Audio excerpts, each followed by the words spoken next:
Pomen Evropske unije v vsakdanjem življenju.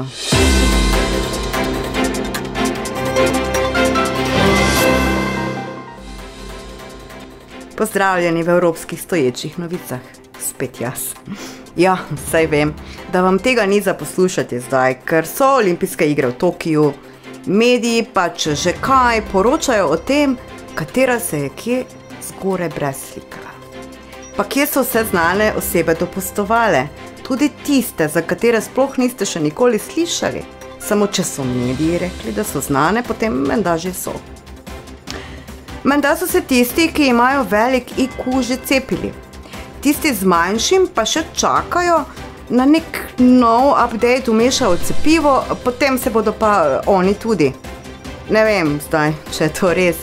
To sem na Facebooku prebrala. No, od teh novic vam IQ zagotovo ne bo zrastel. Se boste pa morda z mano vred česa naučili o tem, kakšen je pomen Evropske unije v našem vsakdanjem življenju.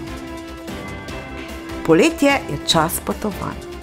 Če potujete kam znotraj šengenskih držav, vam ni treba kazati potnega lista. Mogoče ste premladi, da bi se spomnili, kako je bilo, ko si moral kazati potni list povsod. Zame je bilo to precej grozno z dveh razlogov. Prvi razlog je bil, da sem potni list vedno 2 dni iskala po stanovanju, drugi pa, da je bila tista fotka v potnem listu absolutno grozna v vsaki izvedbi. Če se vam zgodi, da je odpovedan let, ki ste ga že plačali, ali pa počitniški paket znotraj Evropske unije, potem imate pravico do povračila stroškov. No, razen če je šla turistična agencija v stečaj, potem je to malo bolj komplicirano. In en cel kup drugih pravic imate. Obstaja celo aplikacija o pravicah potnikov. Reče se ji covidno potrdilo. Narobe sem prebrala. Reče se ji pravice potnikov.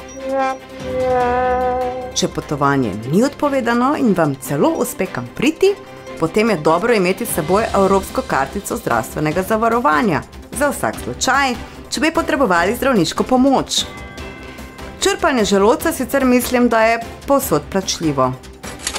In medtem, ko potujete, lahko ostanete povezani in za telefon praktično plačate isto, kot če bi bili doma. Če ste v Evropski uniji, se razume, ne zdaj potovati na Bahame in vleči filmov dol z mobilnimi podatki, potem pa mene tožiti. Se vam itak ne splača, sem slabo kreditno sposobna te dni. Če ste mladi in željni, lahko študirate, se usposabljate in delate kjerkoli v Evropski uniji. Pri tem vam pomaga program Erasmus+. Izmenjava je za študente odlična priložnost, da se preizkusijo v mednarodnem okolju, pridobijo dragocene izkušnje, se naučijo tujega jezika, spoznajo kulturo, nove prijatelje. Še melanholična bom postala, da sem že prestara za to. Sami si še kaj o tem preberite, če vas zanima. Pa pišite kartico. Enotni trg Evropske unije ne omogoča le prostega gibanja oseb v Evropski uniji, temveč tudi prost pretok blaga, storitev in kapitala. Kapital v tem primeru poleg denarja vključuje tudi naložbe, posojila, kredite, zapuščine in pač vse, kar je povezano z denarjem. Tudi majhna podjetja imajo možnost dostopati do 446 milijonov potencialnih strank. V konkurenco se znižujejo cene in se povečuje izbira proizvodov in storitev. To je dobro predvsem za potrošnike. Čeprav se nam še poleg tega občasno zdi vse drago. Nekaterim storitvam pa to morda celo škoduje. Konkurenca in svaštarjenje, če veste, kaj to pomeni.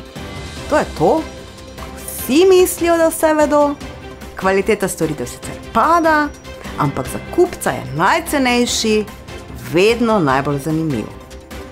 Čeprav je škart. Poglejmo primer poceni robe. Označevanje izdelkov, kot so živila, pijača in kozmetični izdelki, je strogo. In če znate prebrati te etikete, točno veste, kaj je zdravo za vas in kaj ne.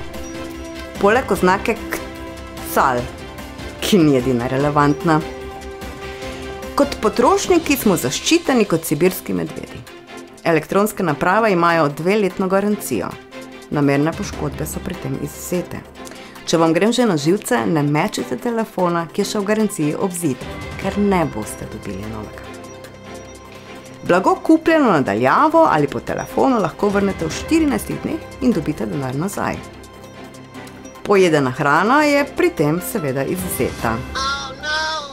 Ok, to je to za danes. Kmalu se spet vidimo, do takrat pa imejte se lepo in pazite nase. Gremo nastavljati.